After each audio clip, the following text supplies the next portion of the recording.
Il y a des jours où on se sent lourd sans vraiment savoir pourquoi. Pas lourd de fatigue, ni malade, juste une densité étrange, comme si quelque chose, quelque part, appuyait depuis l'intérieur. C'est exactement ce que ressentait Lila ce matin-là. Elle s'était réveillée avec cette vieille sensation familière, devoir être parfaite, devoir plaire, devoir répondre à tout et à tous, comme une pression diffuse, invisible, mais constante. En marchant dans le couloir de son appartement, elle sentit soudain l'air changer.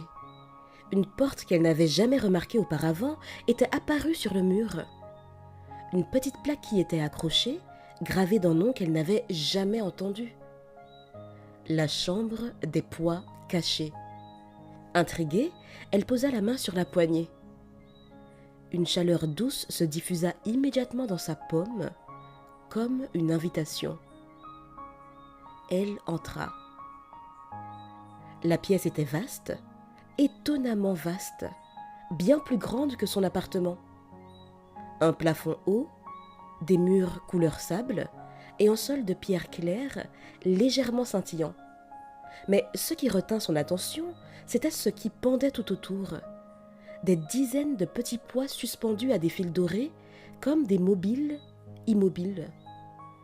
Certains très petits, d'autres lourds et massifs, tous vibraient d'une étrange énergie. Lila s'approcha du premier. Un petit pois d'à peine quelques grammes. Sur sa surface métallique était inscrit « Sois toujours gentille ». Elle fronça les sourcils. Cette phrase, on la lui avait répétée toute son enfance. Ne pas déranger, ne pas se plaindre, ne pas faire de vagues, toujours sourire. Elle toucha le pois. Aussitôt, un souvenir se projeta devant elle, comme un hologramme vivant. Elle se revit petite, offrir son jouet préféré à une cousine qui pleurait parce que sa mère lui avait dit « Lila, sois gentille, laisse-lui, tu es plus grande ». L'adulte qu'elle était devenue aujourd'hui sentit sa gorge se serrer. Ce petit pois, si léger en apparence, pesait en réalité énormément. Elle inspira profondément, puis décrocha doucement le poids du fil d'or. Il disparut aussitôt dans une petite lueur blanche. Un soulagement immédiat se répandit dans sa poitrine. Elle passa au poids suivant, plus imposant, de la taille d'une main. Une inscription gravée en lettres profondes « Ne déçois personne ». Cette fois, la projection fut plus intense. Elle se revit adolescente, tentant de correspondre aux attentes de tout le monde. Être une bonne élève, une amie disponible, une fille sans histoire, une personne irréprochable. Elle se vit dire oui quand elle voulait dire non, se forcer, se suradapter, s'épuiser. Les larmes lui montèrent aux yeux, non pas de tristesse, mais de reconnaissance. Elle n'avait jamais vraiment compris à quel point cette phrase avait dirigé sa vie. Elle décrocha le poids. Encore une lumière, encore un souffle qui se libère. Lila continua d'avancer. Elle découvrit « Fais plaisir avant tout, ton corps doit plaire, sois toujours forte, les autres passent d'abord, travaille plus, toujours plus ». À chaque poids touché, un souvenir. À chaque poids décroché, un relâchement. À chaque disparition, un morceau de son identité se réajustait. Retrouvait une place juste. Certaines attentes n'étaient même pas les siennes. Elles venaient de parents, de professeurs, d'ex-partenaires, de la société. Et pourtant, elle les avait portées comme si elles lui appartenaient. Puis, elle arriva devant le dernier poids, le plus grand. Suspendu au centre de la salle, brillant comme s'il avait sa propre respiration.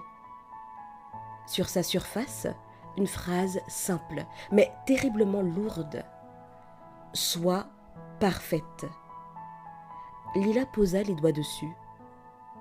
Une onde traversa toute la pièce. Ce n'était pas un souvenir qui apparut, mais une compilation de 1000 moments différents. Les fois où elle se jugeait trop, les fois où elle s'excusait d'exister, les fois où elle n'osait pas commencer quelque chose de peur de mal faire, les fois où elle pensait que l'amour devait être mérité. Elle mit une main sur son cœur, elle sentit la fatigue de tant d'années, et sous cette fatigue, une vérité simple et douce. Elle n'avait jamais eu à être parfaite, jamais. Elle décrocha le poids. Il ne disparut pas tout de suite. Il se mit à vibrer, puis se fragmenta en milliers de petites particules dorées qui s'élevèrent vers le plafond, lumineuses comme des lucioles. Lorsqu'elles eurent disparu, un silence apaisé s'installa dans la pièce. Un silence qui n'écrasait pas, un silence qui allégeait. Lorsque Lila sortit de la chambre des pois cachés, la porte se referma doucement derrière elle. Elle se sentit plus légère, plus vivante, plus elle-même.